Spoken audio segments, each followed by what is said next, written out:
I'm about as real as they come. All my beats tailored by Joe. House Digital. Maserati Rick in Detroit, convertible bird in Miami. Graduated summa cum laude, strip club made a tsunami. Carlton Hines with the ball game, Grateful Edmonds with the snowflakes, Craig Pettis in the M-Town, Sal Magluta with the boat game, Falcone with the cocaine, like Freeway Ricky with the plug game, like Monster Cody in South Central, Larry Davis from close range. Yo, we back. It's your boy Popalot. Mobb ties. We on our way to Detroit with it. The D, home of the G's. But you know we gonna head out to Arizona, get some paper over there. Fuck with some of our homies down in Mexico. You know what it is. Now, all my niggas from the D, y'all niggas get in the comment box, man. It's like we living around this bitch. Shit, man. Now, today, we are going to be covering none other than the Powell brothers. That's going to be Carlos and Eric Powell. And we really can't talk about them without talking about their homie, Ernest Prong Jr. Now, a little bit about the Powell brothers. They only had one of the biggest drug operations in Michigan history. They pretty much went on the lam right when their verdict was announced. So it's just so much shit, man. They were members of the Moorish Science Temple of America. Now let's talk a little bit about that first before we talk a little bit about the Powell brothers, because I can't say it's a myth in the hood. I'm gonna let y'all say what's going on. But yeah, y'all definitely get in the comment box if y'all know anything about the Moorish Science Temple of America. Now, based on my research, it looks like a split religion from the Nation of Islam. And I definitely could be wrong. And I almost want to say in every urban community, it's a lot of kind of myths surrounding that religion. So if anybody has any knowledge or detailed knowledge about that religion, y'all tap in. Y'all might save somebody incarceration, or y'all might put somebody in a nice spot. Who knows? Now, so according to the government and based on the research, because there's pictures to document it, during trial, it looks like they converted to the Moorish science, or they converted to be Moors. Let's just say that. So I'm gonna say that was an attempt, or the government was gonna say that was an attempt to evade criminal prosecution. I did further research and I saw where they had members that would go to maybe like a $3,000 house that was for sale or vacant, and they would what they call squat, or kind of just go in the property and consider that property theirs. I seen one case where a young lady was actually charged criminally, and she was kind of going back and forth with the judge, saying that it was her right to the property. So what's the real deal trail spill with that, man? Do they have diplomatic immunity? I also seen a video where a guy was getting assaulted by police officers and his wife was screaming out he's a Moorish citizen, he has diplomatic immunity. So that's one thing that we need to get to the bottom of. Now back to the Powell brothers. So when the government, I guess along the courses of the government's investigation, looks like it started, or I want to say according to court documents, the U.S. Drug Enforcement Administration in 2006 launched the investigation, and they uncovered a massive drug operation that continued through late 2010, and it's a wide speculation as far as how many members that the rank had, because from some places I've seen 10, some other places I've seen 13. And like I said, they were getting large amounts of drugs, bringing them into the Detroit area and they would arrange for large amounts of money to be derived from sales to be transported to Phoenix, Arizona, Mexico, and then elsewhere, and then used to purchase more drugs. So, like I said, we was going to tap in Mexico. Now, I mentioned those 3 people that are the main part of the mob ties, but you almost really can't mention them without mentioning the other person that went down with them as far as this case. And this is going to be actually a Detroit representative, so somebody a big wig in the Detroit area, and it's going to be a guy by the name of Kenneth Daniels, who was 54 at the time, and like I say, he was the Michigan State representative in Detroit for the 5th district. Now, he was convicted and he got tied into the case because I saw where Carlos Powell is going to be the ringleader, or is going to be the head of the operation. Eric Powell is going to be, I don't want to say under him, but he's going to be, I guess he will be co-CEO, and Carlos Powell is going to be CEO.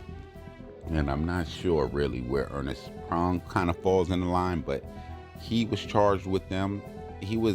So I said it was 10 to 13 people that were charged, but he was in court with them. So if those 4 people were tried together. Now, on the day of sentencing, when the jury came out with the verdict, they went out and split to see what's the verdict.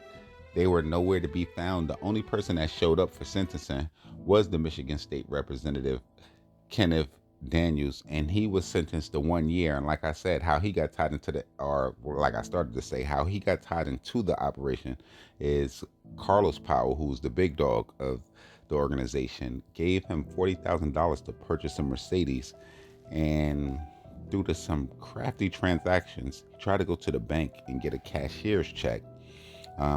I want to say Carlos Powell gave him $19,000. This is a separate $19,000 from the $40,000, because he wanted to use as a down payment, and he wanted to avoid the $10,000 cash minimum that is reported whenever you spend that amount. I want to say it's probably $5,000.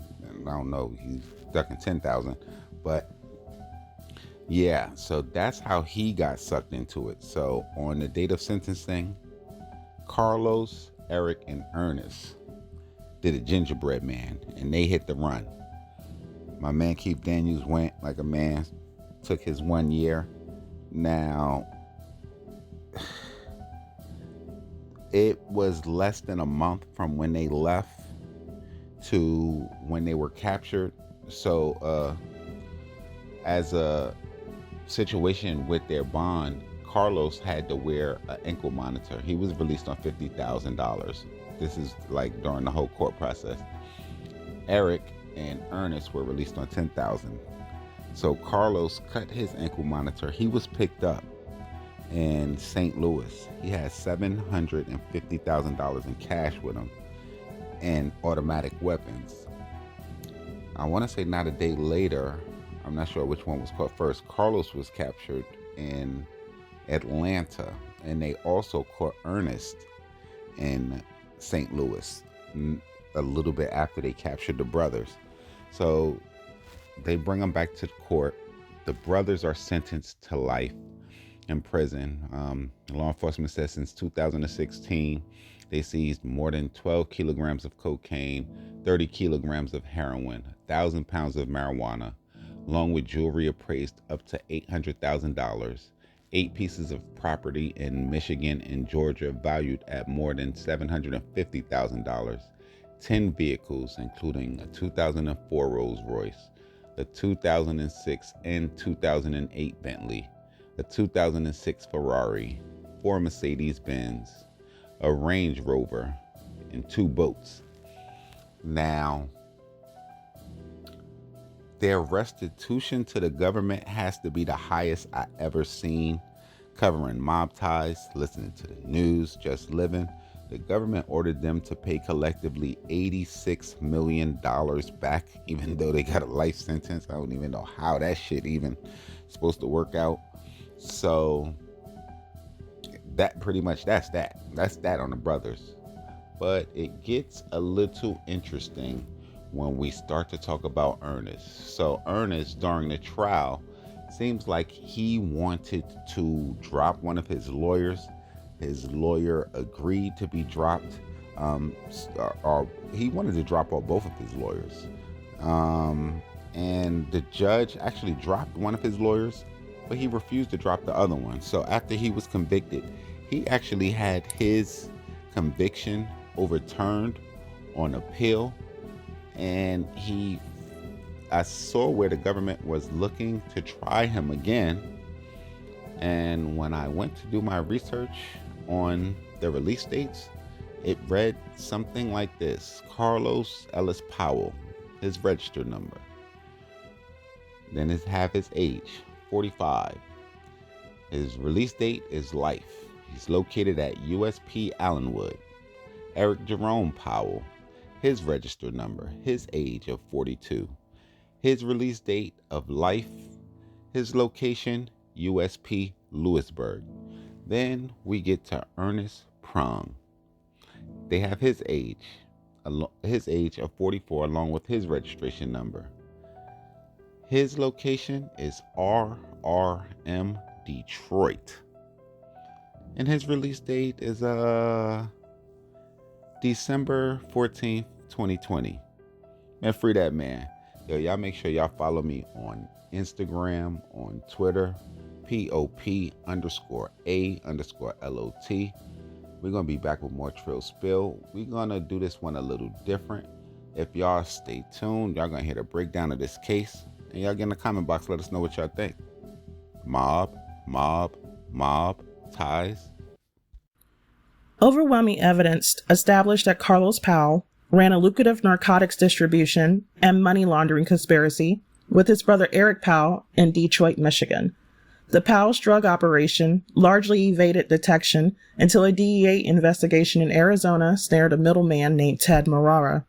Marrara had received large quantities of marijuana, cocaine, and heroin from Mexico and arranged or facilitated the transportation of drugs and cash to and from customers in the Midwest.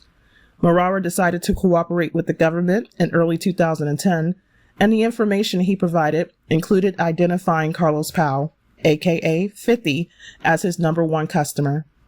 At trial, Marrara described meeting with Carlos Powell a number of times and arranging for large quantities of marijuana, cocaine, and heroin to be transported to him beginning in 2006. The investigation that followed led to the charges in this case. Starting in March 2010, DEA agents in Detroit gathered evidence by obtaining warrants for prospective real-time cell phone location data, using a cell site simulator to identify unknown cell phones used by Carlos Powell, Eric Powell, and Juan Valle, placing a GPS tracking device on Eric Powell's Chevy Silverado pickup truck, and monitoring 3 video cameras installed on public utility poles. The evidence at trial included recordings from pole cameras installed near 3 stash locations: a house on Conley Street in Detroit, a house on Stricker Avenue in East Point, and a warehouse on Sherwood Avenue in Center Lane, Michigan. The DEA's surveillance, electronic and in person, led agents to request that the Michigan State Police make 4 traffic stops that resulted in the seizure of drugs and/or cash on June 23rd, June 28th, September 17th, and October 22nd of 2010. Defendants did not challenge the validity of the stops themselves, but argued that the evidence obtained as a result of those stops should be suppressed as fruit of earlier illegal search and seizures. On June 23rd, 10 kilograms of heroin was seized from Biddy Wiggum's Volkswagen Passat when he was stopped as he returned from Chicago, traveling in tandem with Eric Powell and Ernest Proge and Eric Silverado. The 3 men had been under surveillance in Chicago, and both vehicles were followed back into Michigan before Wiggum was stopped. On June 28th, Juan Valle met Carlos Powell at the Conley Street location and Vallier was seen putting something into his Nissan Murano before driving away. Vallier was followed and stopped, and $259 in cash was found in a hidden compartment of the Nissan. On September 17th, $2.2 million in cash was seized from a Ford Flex driven by Ernest Proge. Earlier that day, Carlos and Eric Powell were observed at the Stricker Avenue location. After Carlos left, Eric came out wearing latex gloves and put 3 suitcases into a Ford Flex. Eric Powell drove the Flex to the warehouse on Sherwood Avenue, where he was joined by Proge and another man. Proge later drove away in the Flex, while Eric Powell and the other man followed in the Silverado. When police stopped Proge, he acted very nervous, said he did not have his license, and drove away, narrowly missing an officer and leading police on a high-speed chase. Before he was finally stopped, the Silverado exited the highway after Proge was first stopped, and then sped away to follow the chase when Proge fled from the officers. Proge told officers that there was a lot of cash in the car, but that he was only the driver. Officers seized 3 locked suitcases from the Flex that contained $2.2 million in cash, a drug ledger, and a newspaper article about a drug arrest. Carlos Powell's fingerprints were on the article, and Eric Powell's print was on the packaging. On October 22nd, suitcases containing $2 million in cash, a ledger, and 12 kilograms of cocaine were seized from a Toyota driven by Margarita Lopez de Vallejo. She testified that she delivered drugs and transported money for a drug supplier named Paul Rodriguez. Several days before the stop, she delivered drugs to Eric Powell and then waited at a hotel in Ann Arbor. On the day of the stop, Eric Powell was followed from the Stricker Avenue location to the hotel, where Proge joined him and helped transfer the suitcases into a waiting Toyota. When De Vallejo left the hotel in the Toyota, she was followed and stopped by the Michigan State Police. Finally, 9 search warrants were executed on November 17, 2010. From the Stricker Avenue location alone, the DEA seized 5 kilograms of heroin, $5 million in cash, several loaded firearms, 7 cell phones, money counters, drug ledgers, and digital scales. Searches of 3 residences, 2 belonging to Carlos Powell and 1 belonging to Eric Powell, resulted in the seizure of firearms, luxury cars, expensive jewelry, and a total of more than $3 million in cash. Also, 2 firearms were seized from Ernest Proge's residence. Again, defendants did not challenge